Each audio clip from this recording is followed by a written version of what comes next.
Hello, everybody. Bill Thornton, SoCal Saber here. Welcome back.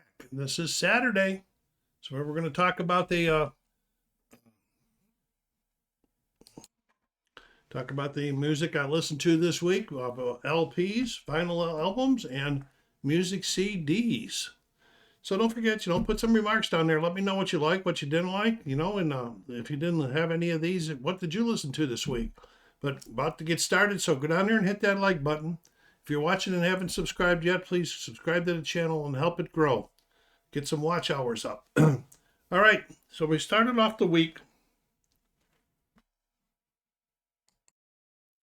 with an album that I had in my collection many years ago. I don't know what happened to it, why it wasn't in there anymore. So I've had it on my watch list, and I ran across it. It's the Allman Brothers 1972 album, Eat a Peach. Entry into the collection. This is the second LP I have by the Allman Brothers in there, in the collection. Yeah, I picked it up and whatnot. It does show a little bit of ring wear, but that's okay, because I didn't buy this for quality of the cart.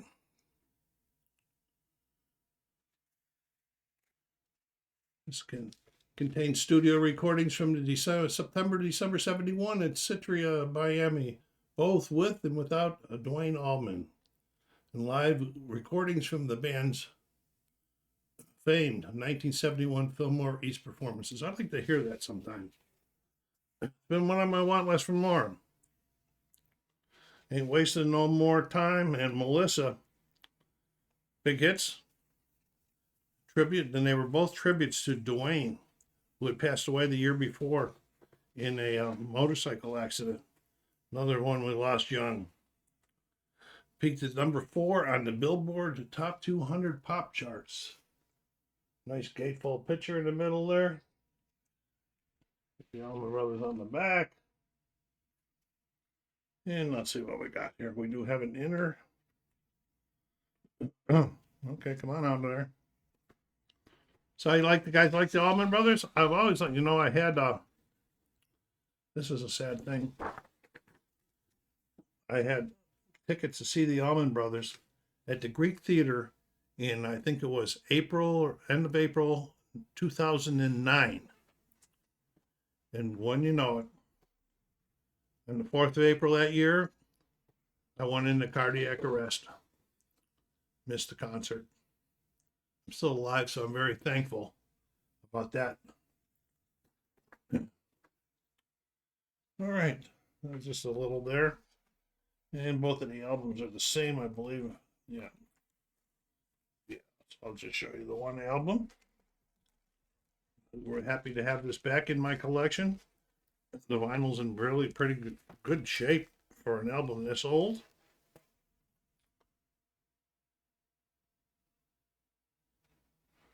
I'm looking at the back. There's a couple scuffs on the back, but they could be paper scuffs from being saved in those paper sleeves all these years. And but it didn't affect the play at all or the sound. So that was the first one of the week. Eat a Peach, the 1972 album by the Allman Brothers. And we get the phone turned off again. Boy, I'm gonna make myself a big sign. All right, moving on. This one here is I've been, seeing different reviews on and off and on and off and on and off about this guy. I had nothing by him. Probably should have streamed it, but I did when I was in the store. I saw it and it was at a decent price, and so I did a search and saw, well, is this one of their better albums or not? And it turned out to be one of the rated highly. Okay, and it's Murder Ballads by Nick Cave and the Bad Seeds. This particular one is a 2015 reissue of the 1996 album, and it's only 3 sides. The 4th side has nothing on it. All the lyrics are about murder. And the final song, it's an Australian rock band, As it suggests, it consists of new and traditional murder ballads that relays details and often consequences of crimes of passion. Yeah, it had the explicit marker on it. The only song that didn't actually have a murder in it was the very last one, which was "Death Is Not the End." I believe that was a remake of a Bob Dylan song. In '96, this hit the top 20 in 11 different charts in different various countries.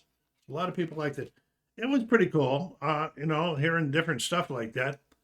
I don't know if this will be the last one from Nick Cave or not. I'm going to have to do a little bit of streaming before I check anything else up or just blindly buy anything else by them. But I'll rate this as an okay. They're either bad, fair, okay.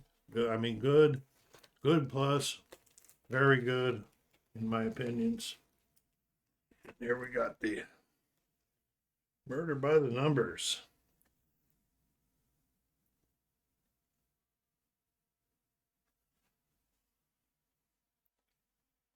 Will I listen to it again?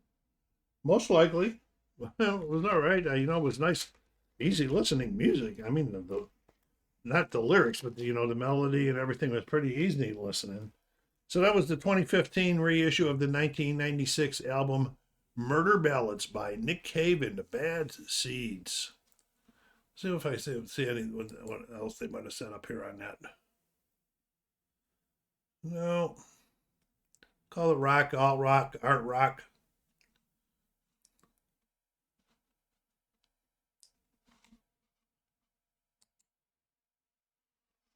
Okay, getting my notes straightened out here. Okay, the next one, probably going to be surprised at some people. This is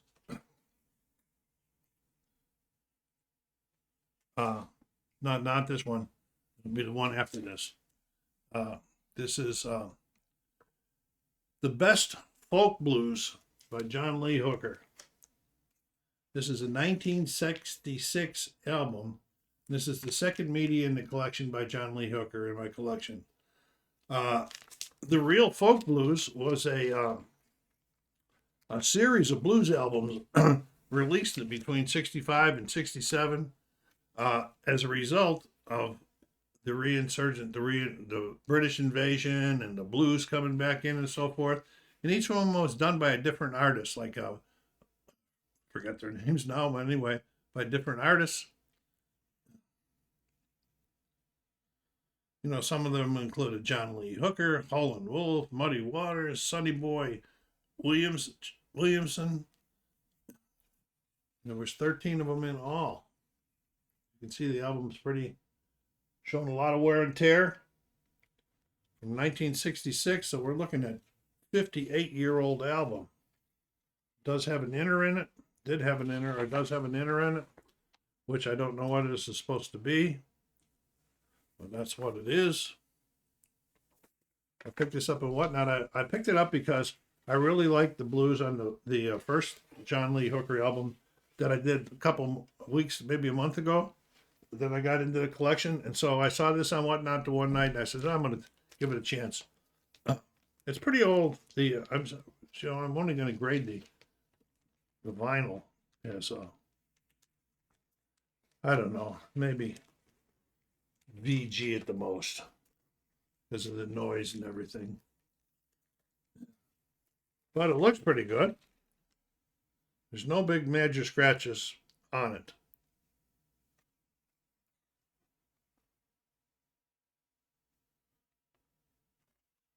On the side here, looking pretty good too. So all of the albums have the same name, The Real Folk Blues, in this series, 13 in all. Maybe if I see one in the record store, I might pick it up just to add to this series. But that was The Real Folk Blues by John Lee Hooker from 1966, the second thing by John Lee Hooker in my collection. Now the next one might surprise a little bit. This is a 2023 album that won the record of the year and the best pop solo performance of the year. And it is Endless Summer Vacation by Miley Cyrus. Yes, not because she won it. I do like Miley Cyrus. And my family knows it. Most of my family that knows anything about me knows that.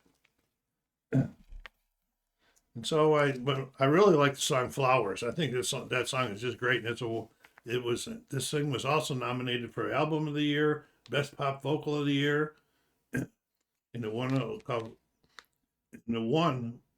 with "Flowers" Record of the Year. I really like that song. Okay. Now, I'm not going to. I don't want to see what I'm going to show you. Comes with this thing here. And all of this is different. There's no nakedness in it, but all of this is different pictures of parts of her body. I didn't buy it for that. This has this book here. This is a fold out lyrics, like a poster.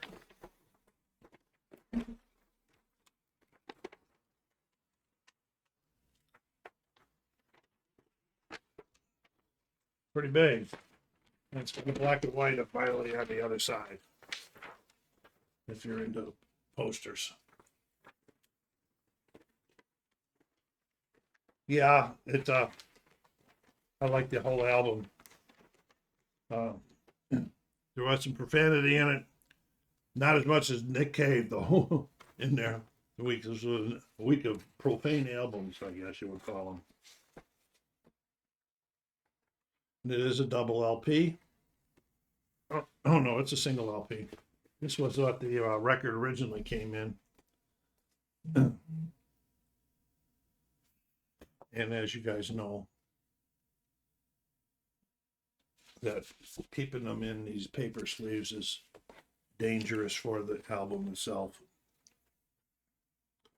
because of scuffs and so forth like that and pressure. So I always put them in the poly liner when I get them. If they don't have one already. And don't forget, I'm going to be live tomorrow, 4 p.m. Pacific Standard Time. It's the monthly question and answer period, plus the end of the month report for the channel. I'll cover the stuff that I did in February, what my plans are in March, and then some of the things about my favorite sports teams and so forth. If you like that, check it out. Okay, and here's the album. It's got AM on this side and PM and dark on this side. If you like Miley and you don't have this, check it out on your streaming channels. You might like it. You might want to get it if you're a collector. I don't know if I'm a collector or a dope sometimes when I buy stuff. All right, it's the time of the week when we go to the CDs. The first one we pulled out this week was number 70. And it was let me say, I get another little mistake right here. Let me see. This is the 1989 album by George Harrison, The Best of Dark Horse, 76 to 89. It's 3D. This is the third CD I have in the collection by George Harrison. And of course, the compilation, they're always good. Despite its popularity of Harrison's work over this period, both as a solo artist with his Cloud9 album and as a member of the Traveling Wilburys, the compilation failed to achieve commercial success. Unavailable and almost everywhere today. It remains the only official release to include Poor Little Girl and Cockamamie Business. I liked it. I had fun listening to this one.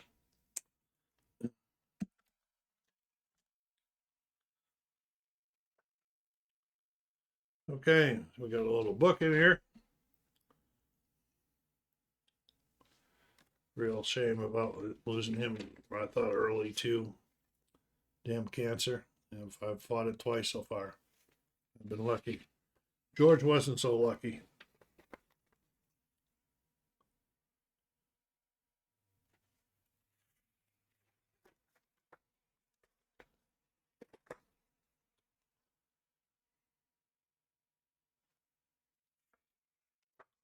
Don't forget at the end here, I'll tell you I'll pick the two that I liked the most this week.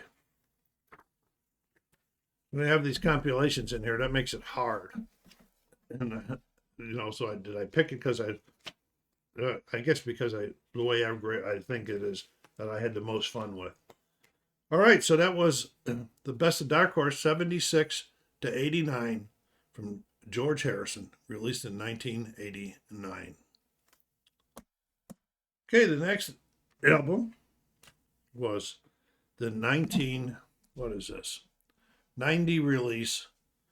of Fleetwood Mac's album Behind the Mask. Now Lindsey Buckingham had already left by the time this came out. In my collection for Fleetwood Mac, I have 5 CDs, 3 LPs, and a 4 CD box set. That should be a good indication. I kind of enjoyed this because, everybody, you think of Tusk and you think of Rumors, and the music in this album was different than those. And I think that's why I enjoyed it. I really enjoyed some of the guitar by Rick Vito in there. And, I think he was the guitarist. Let me see if I got a note on that. Okay, this was the 15th studio album by the British American rock band. The album was not successful as its predecessor, Behind the Mask. And it says barely reached the U.S. top 20. The album entered the UK album charts at number 1. So barely. So wasn't successful, but it made it into the top 20, number 1 in England. Go figure how that means. Following the album's release, Stevie Nicks and Rick Vito departed Fleetwood Mac. Stevie, of course, did come back. She rejoined in 1997. The song Freedom that's on here was written by Stevie Nicks with Tom Petty and the Heartbreaks guitarist Mike Campbell. You probably heard me talk about Mike Campbell recently in the last 6 months or so, because he's been part of the release of the albums of the Dirty Knobs, and then the most recent one is Mike Campbell and the Dirty Knobs. Good stuff. I really like that. If you're missing some Tom Petty type sounds and that, check one of those out on your streaming channels. And Campbell would join Fleetwood Mac in 2018.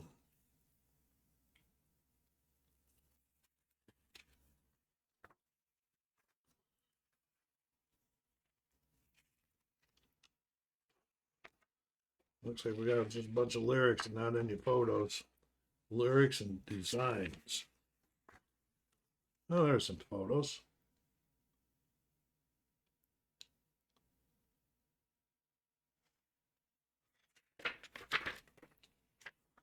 More lyrics and notes. Lyrics and notes. Then we're going to open up this way.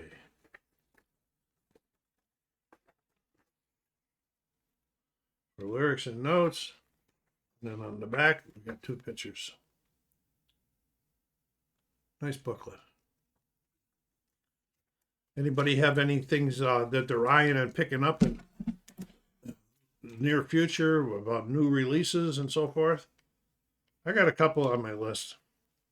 I have nothing right now pending from Whatnot or anywhere else. Everything's in for now. That's going to be in for a while. So anyway, this was Behind the Mask, the 1990 album by Fleetwood Mac. Okay, now we get to the part where we take the next album that was already in the collection for as long as it's been, we pull it out just in order. We're going in order on that. And that is the 1976 album by Elton John, Greatest Hits, Volume 2.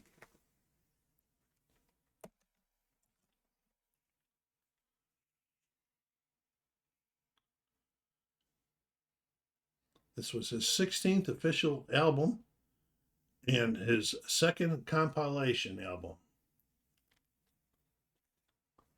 Now, if you think Fleetwood Mac had a lot in it, Elton, in my collection with Elton John, I have 10 LPs, 7 CDs, and 1 4 CD box set. Yes, I like Elton John. Have I seen Elton John in concert? Yes, I have. I saw him in concert. I don't know what the year was, but he was on tour with Eric Clapton. And they switched who did the first half. So Eric came out and played for a little over 2 hours in the first half. Then there was an intermission, and Elton came out and played for 2.5 hours. It was at Dodger Stadium. It's the only time I've been to Dodger Stadium since I moved out here, and it wasn't for a Dodger game. All right, you got to check out me on that stuff. Anyway, here's the inner that comes with it. And what? The songs, are you kidding me? The Bitch is Back, Lucy in the Sky with Diamonds, Sorry Seems to Be the Only Word, Philadelphia Freeland, Island Girl, and maybe my favorite song by Elton John ever is Leave On, which is on the 1971 album, Bad Man Across the Water. Don't know why. The first time I heard that song, I liked it a lot, and it hasn't subsided since. Every time I hear it, I do sing it, even though that's dangerous if I'm in public. Dangerous for other people. All right, and then there's a little book in here that came with it. It's in really good shape for this old of an album. This one's 48 years old also. We got Elton. We're going to have some art with each one of the songs.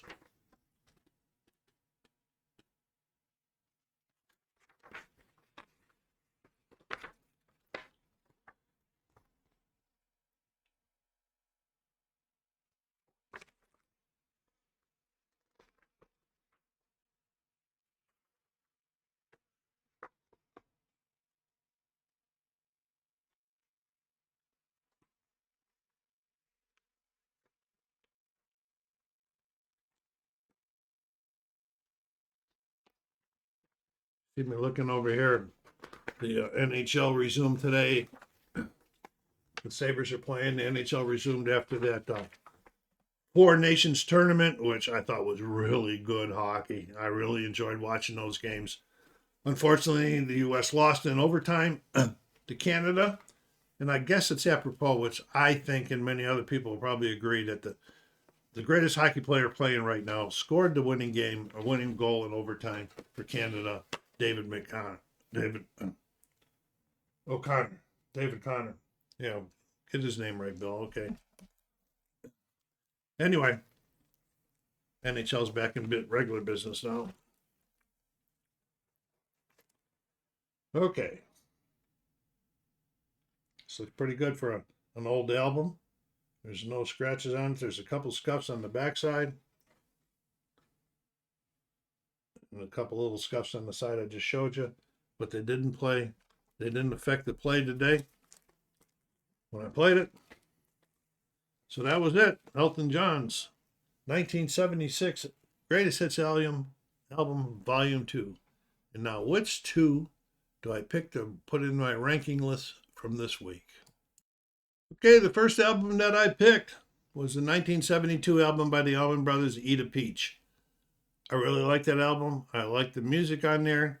And, it brings me back to some 1972. I was stationed in Warner Robins, Georgia, about 35 miles from where the Allman Brothers were. And we heard a lot of the Allman Brothers on the radio down there. And so, Eat a Peach is going to get ranked. And then the other one, it's probably unfair to the other albums, but I have picked Elton John's Greatest Hits Volume 2. There's just so many good songs on there that I really enjoyed. I enjoyed it more across the board than the other albums. I think Miley Cyrus's gave it a good battle, and so did Dark Horse's Greatest Hits. So anyway, that's what I thought for this week. What do you think? SoCal Saber saying take care of yourselves out there. See you next Saturday. Stop in and see me tomorrow, 4 p.m. Pacific. Take care of yourselves. Stay safe.